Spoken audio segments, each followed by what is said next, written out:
Narito na ang mahahalagang balita mula sa PNA Headlines.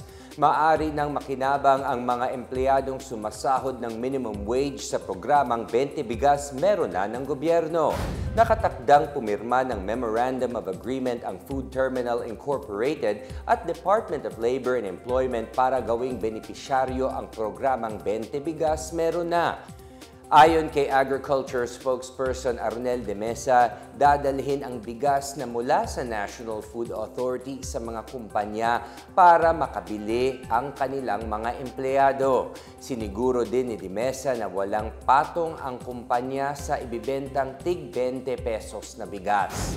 Susuportahan naman ng Kamara ang ehekutibo sa planong gawing pangmatagalan ang programang 20 pesos kada kilong bigas ng Administrasyong Marcos. Ayon kay House Speaker Martin Romualdez, magiging prioridad sa legislative agenda ng Kamara sa 20th Congress ang pag-institutionalize sa programa ni Pangulong Ferdinand R. Marcos Jr. na gawing abot-kaya ang bigas para sa lahat. Sinabi niyang bubuo ang gobyerno ng sistema kung saan magiging realidad ang araw-araw na makakabili ng murang bigas sa mga palengke. Kasama sa mga panukalang nakalatag sa Kamara ang pag-amyenda ng Rice Tariffication Law para maibalik ang kapangyarihan ng National Food Authority na magbenta ng bigas. Ayon kay House Committee on Agriculture and Food Chair Mark Enverga, naipaliwanag ni Agriculture Secretary Francisco Tiu Laurel Jr. ang kahalagahan ng pagbalik sa regulatory functions ng NFA. Ito anya para maging sustainable ang programa ng 20 pesos rice na binibenta ng NFA. Isa pang panukala ang pagkatakda ng buying price ng palay para hindi malugi ang mga magsasaka. Magiging target ng Department of Social Welfare and Development na ibsan ang gutom ng lahat ng pamilyang Pilipino sa taong 2028 sa pamamagitan ng Walang Gutom Food Stamp Program.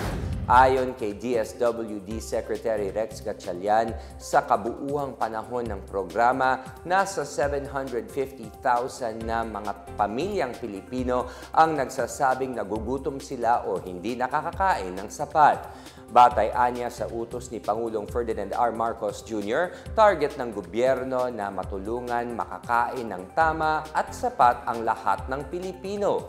Palalawakin ang programa matapos makita ang epekto nito sa unang 300,000 pamilyang benepisyaryo nila.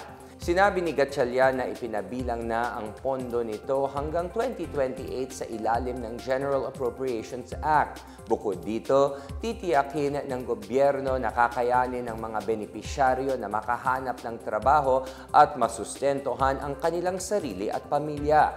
Magiging katuwang ng DSWD para dito ang Department of Labor and Employment at Technical Education and Skills Development Authority or TESDA. Dagdag ni Gatchalian, hindi sila tumitigil sa pagsisikap na maiangat ang mas marami pang pamilyang Pilipino sa kategoryang food poor. Tiniyak ng Supreme Court ang pangako nitong pagbibigay ng proteksyon sa mga batang Pilipino laban sa online sexual abuse at exploitation. Sa isang pagtitipon ng Safer Kids PH noong Martes sa Makati City, sinabi ni Chief Justice Alexander Gesmundo na patuloy sila sa pagbuo ng mga hakbang upang gawing ligtas ang digital environment sa mga batang Pilipino. Kasama dito ang pakikipagtulungan nito sa Safer Kids PH, isang inisyatibo mula sa bansang Australia na may layuning protektahan ang mga batang Pilipino sa sexual na pang-aabuso.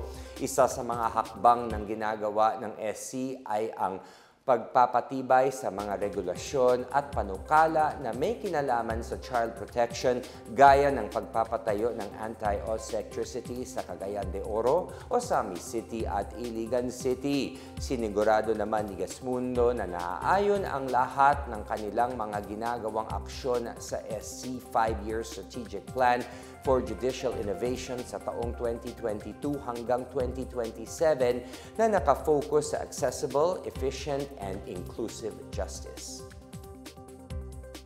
Malapit nang masilayan ng publiko ang lights and sound display ng iconic Jones Bridge tuwing Sabado ayon ito sa Department of Human Settlements and Urban Development or DHSUD.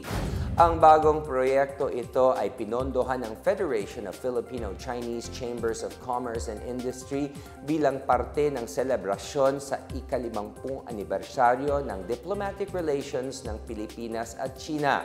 Ayon kay DHSUD Assistant Secretary Mark Sambar, bukas ang ahensya sa pagtanggap ng tulong galing sa mga komunidad upang mapaganda ang iba't iba pang tulay gaya ng sa Jones Bridge.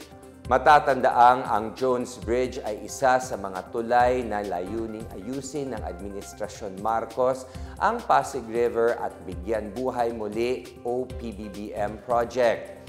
Dagdag pa ni Sambar, magsisilbing lugar din ito para sa mga tao na gustong makibahagi sa iba't ibang aktibidad. Opisyal na bubuksan sa publiko ang bagong lights and sound attraction ng Jones Bridge sa June 7.